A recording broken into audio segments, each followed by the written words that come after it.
Hello everyone, this is Shai. Thank you for tuning into my channel. Happy Tuesday, everyone. So in this video, it'll be a little bit different.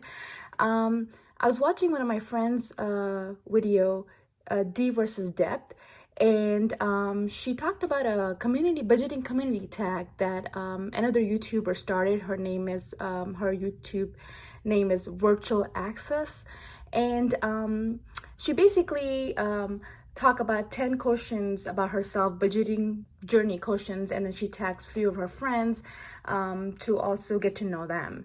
And I thought it was a great idea, so I went ahead and copied that idea.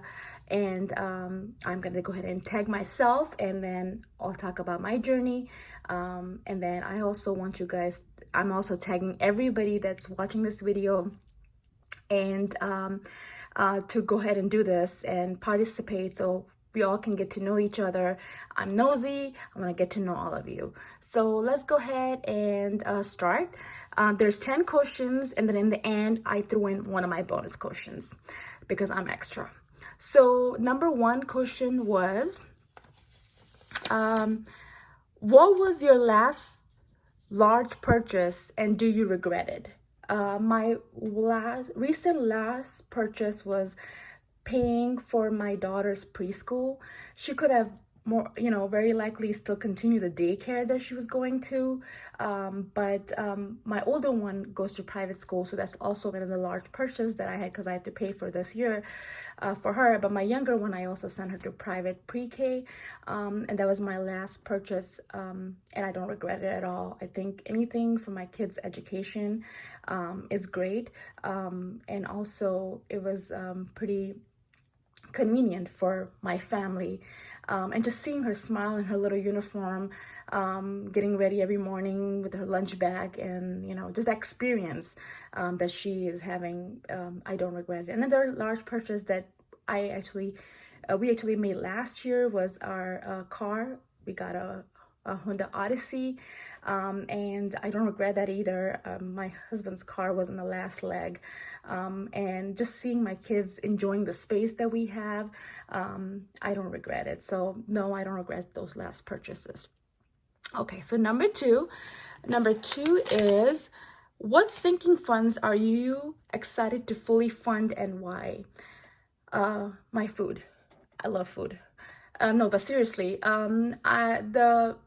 the sinking fund that I'm more excited about is saving for my kids' emergency fund, and then also family fund, because with saving, I also wanna make memories, right? So vacation is one of them, family fun is another one, and then another sinking fund that I'm very excited about is Pakistan.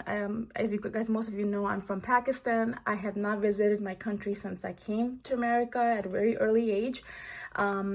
And I never need to because none of my family members are in Pakistan anymore. I mean, I have far away family members, but my husband's side of the family is mostly in Pakistan, like his father and his brother and his nieces. And I met his father because he did visit us, but I've not ever met his brother and the nieces in Pakistan. And I really want to go to my country where I was born, obviously, and see how everything has changed. At the same time, I want to meet my family there and have my kids, show my kids where I was born and, where I lived, my childhood was, so that's another sinking fund that's I'm like excited about. And hopefully if everything settled down, me and my family can go and visit to Pakistan. Number three is, who has been the most influencer YouTuber for you while on YouTube journey? I'll be really honest, I don't remember who was the first person that I watched and how I got into the sinking fund budget. I mean, I was doing budgeting before I started budgeting YouTube on YouTube, but a lot of people have been inspiration after that. It'd be really it won't be right if I just name one, because honestly, I love everybody. Everybody inspired me some way or other. People that have debt inspired me on how they're paying out their debt. People that are working on their mortgage inspired me how they're paying for their mortgage, low income people that are single, income, and it's just, everybody has something to, um, something I had something to offer, something that I'm learning from, and so I think each and every one, you guys should know that you guys are all inspire me one way or other, because I do comment on everybody's video. I try to watch everybody's video, and I do pretty long comments. So everybody, I think, inspired me one way or other. So there's no single name. Even like people that are non-budget community, they do meal preps or cleaning or talking about investments. They also inspire me too. So, okay, number 4. What is the biggest misconception about budgeting? I think before I start budgeting, the biggest misconcept for me was, do I have enough money to even budget? Am I making enough money to budget? Do I have time for this? Do I really need to sit down and do my budgeting? I mean, can I just like look at my bank statement and worry about it, or how much I'm spending? I have the receipts. So those were two definitely misconceptions that I had, was, am I even making enough money to even start budgeting? I was nervous about doing it. And then also, I think I was thinking that, I don't really need to do budgeting. So those are some of the misconceptions that I learned after budgeting, that, there's always enough time. You can always budget with whatever you have. Every dollar counts. So let's go to number 5. What is one item you splurge on no matter what? Food. I love food. Food is my stress mechanism. I need food. I think about food. I get up in the morning and first thing I think about is food. Before going to bed, I think about what I'm going to have for lunch next day. So food is definitely one of them. Another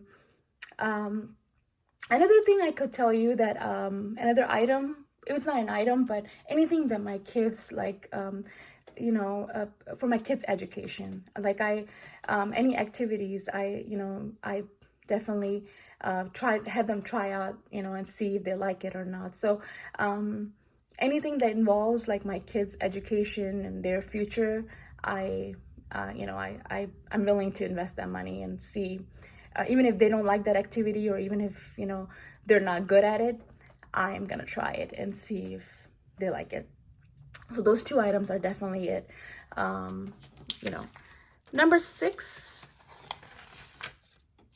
if you have partner, are you on the same page with your budgeting goals?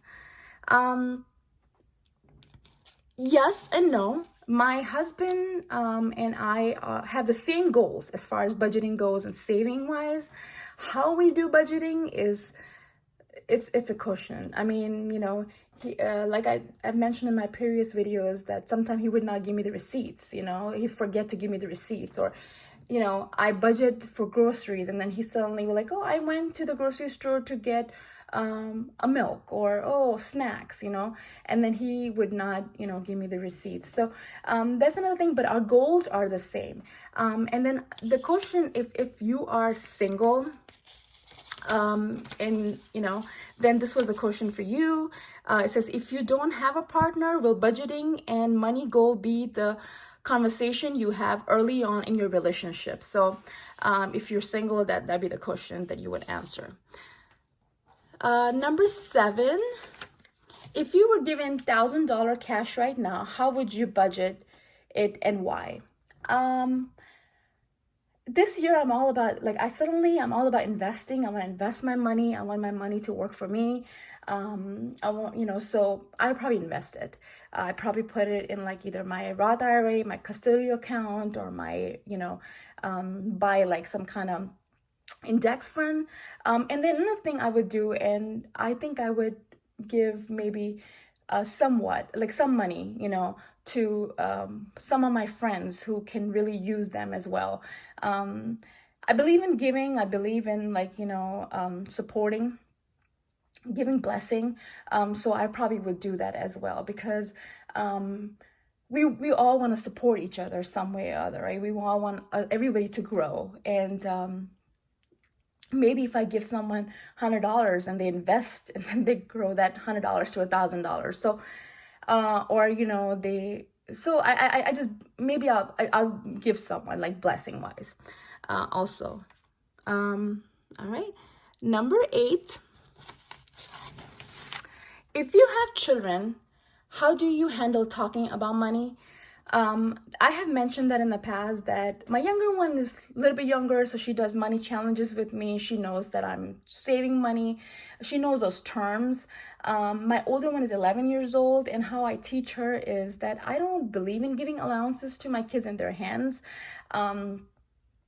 They have to work for their money. If they want a milkshake after school, then they have to do something to earn that milkshake. And then also I have my kids, my older one, taking charge once in a while. So I'll take her to like a restaurant or like a grocery store, and I would give her $20 and I'll tell her this is what I need. And we have to pay the tax, and how would you do this? So that's how I'm teaching her. I'm also teaching my older one investing into your future, how money can grow, doing investments, learning about it, saving money. So those are regular talks in our house lately.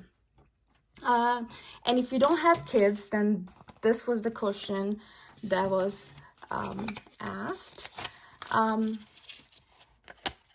The question was, if you don't have kids, what's the one lesson you'll go back in time to tell yourself about money? And I can definitely answer that as well. I wish I would have told myself, going back in time, stop spending on stupid stuff. Those shoes that you're buying are going to go out of style and you're never going to wear them. You're going to get old and you're not going to be able to wear those 4-inch heels, or you're going to get fat and you're not going to get into that dress that you're buying that's costing so much for, so if I could go back in time, that's what I would tell myself. Number 9, how has budgeting changed your life? I'm more accountable how I spend my money now. I think twice before, I spend any money. I first think, do I have the money to even spend? I save up to buy what I need if I want to make big purchases. So I definitely think twice before spending money, and if I don't have that money, and then I also ask myself, do I need this, or do I want this, or can I live without it? How early do I want this? So I ask myself these questions now. Before I did not. I was like, oh, swap a credit card. What I don't see, if I'm not giving money, I don't see it, swipe a card, and I would, it'd be done. So I don't do that anymore. Number 10 is, what is your biggest financial goal of 2021? Most of you guys already know. This year is all about planning for my retirement. We are living a debt-free journey. The only debt that I do have is my house and, obviously my car. So I want to invest my money, and, I want to make generation wealth for my kids and their kids, I want to invest money so my retirement, I have money to spend, that I'm not, have to worry about how I'm going to pay for something. So my goal is definitely to work on my retirement, learn about investing into stock market, crypto, or whatever I want to invest into, and learn how to grow my money, right? So that's my goal. Now for the bonus question.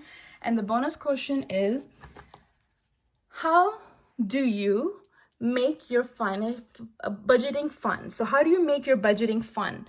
I can tell you how I make my budgeting fun. I have added saving challenges to my budgeting.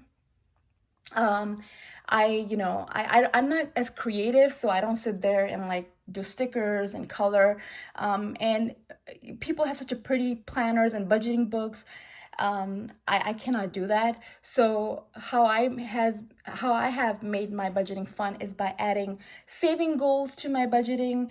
I have creative ways to do budgeting, and I save up for big stuff. So saving goals, saving challenges were definitely one of the way I try to make my budgeting fun. And then setting goals. I like to set goals, and then I work toward those goals. So those are two ways that I have done that.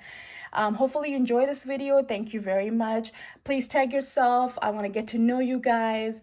And let's get to know each other. And this community has so much to offer. So let's get to know each other, and have fun. And thank you very much. I'm tagging each and every one of you that's watching this video. I want a video from you guys. So thank you very much. You guys have a blessed day. Bye.